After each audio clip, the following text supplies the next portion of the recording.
Hello, welcome to Chapter 2, homework questions 41 through 45. We want to find all the missing angles in the diagrams below. We notice that we have two parallel lines cut by two different transversals, so we'll take a look at that. We can start by looking at our vertical angles. So 75 degrees. We'll do that vertical angle, and then we can also do a straight angle. So for example, this line is a straight angle, so 180 minus 75 would be 105. And then also vertical angles again would give me 105 there. On this transversal down here, we have 85 degrees, so we can do a vertical angle there, which would be 85. And then once again, looking at a straight angle, those would be supplementary, so that would be 95. Vertical angle, so that would be 95.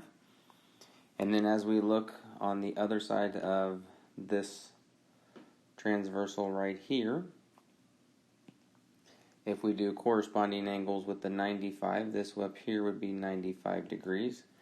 And then we can really just correspond to everything from the one below, so that would be 85, 95, and 85. And then the same thing would occur with this transversal. We can correspond that entire set of angles up to the other one. So we have 105 here, 75 here, 105, and 75. So with each transversal, you're only going to have 2 different degree measures through the 8 different angles.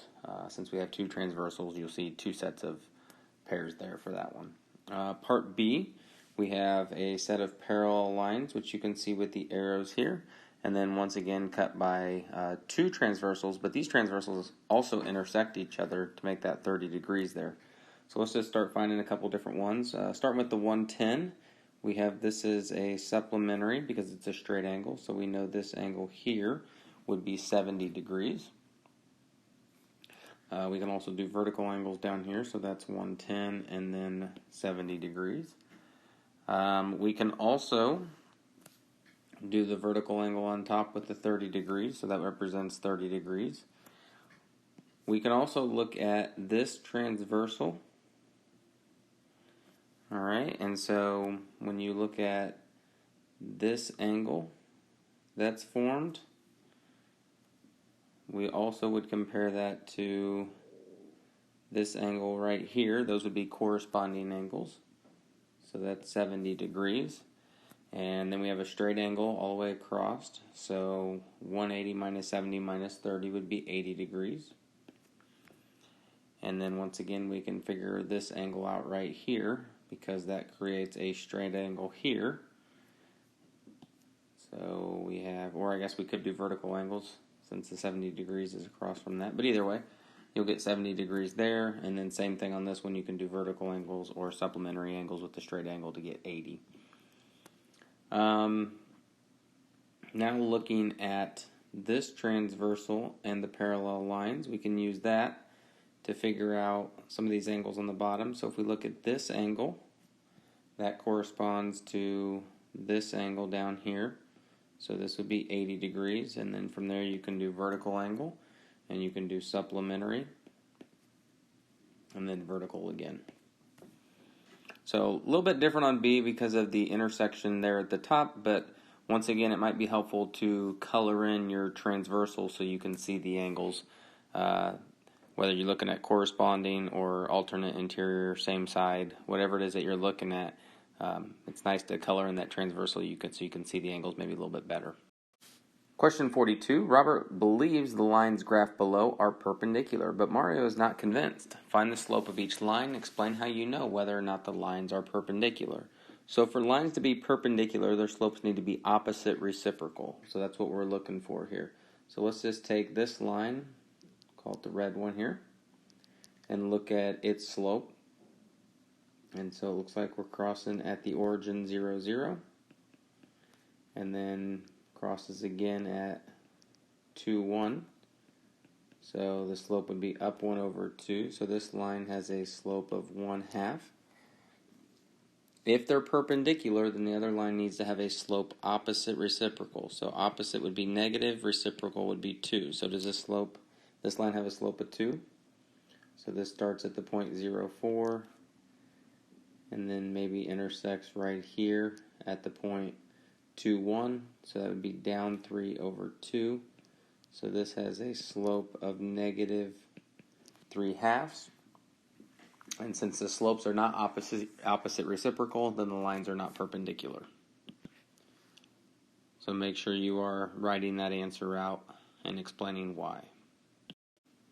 Question 43, the diagram below represents only half of a shape that has the graph of y equals 1 as a line of symmetry. Draw the completed shape on your paper and label the coordinates of the missing vertices. So it says it is only half of a shape that has a graph of y equals 1 as a line of symmetry. So let's graph in y equals 1.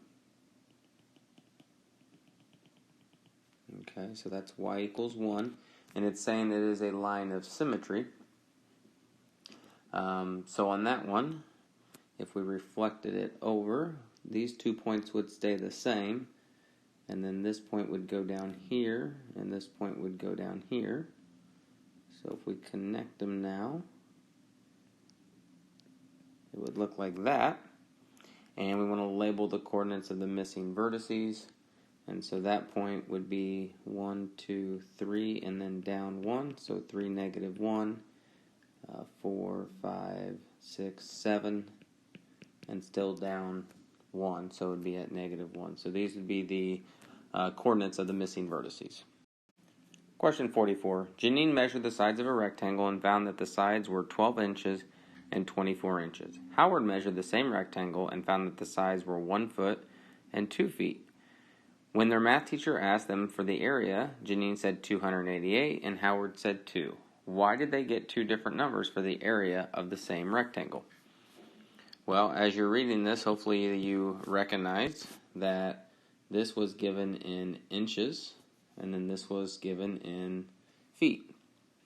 So 12 inches is the same as 1 foot, and 24 inches is the same as 2 feet. So it's important neither one of them have the wrong answer. They both just forgot to label. So this is 288. Let me go back to my pen. 288 inches squared, where this is Janine, whereas Howard has 2 feet squared, which are exactly the same areas, but one's in inches squared and one's in feet squared. So why did they get two different numbers? Because they use different units. But once again, an example where it's important to make sure you are labeling. We shouldn't have any naked numbers. There should always be something that describes the number after it, some type of label or unit. Question 45. Solve the system of equations at the right using the method of your choice. Then state the solution to the system. If there is no solution, explain why. So on this one, both of them are equal to y, so we can use the equal value method. It says you can use any method of your choice, so it really depends. These you could both graph if they intersected nicely, but we'll go with the equal value method and see what happens. We have negative 2/5 x plus 1 is equal to negative 2/5 x minus 2. So normally we want to get the x's on the same side. Yes, they are fractions, but what you'll notice is when we add, since they're both negative 2/5, it cancels out and it leaves you with 1 is equal to negative 2. So there is no solution for x, and since this is not a true statement, it means that the lines are parallel and there is no solution. And so once again, make sure you're explaining why there is no solution.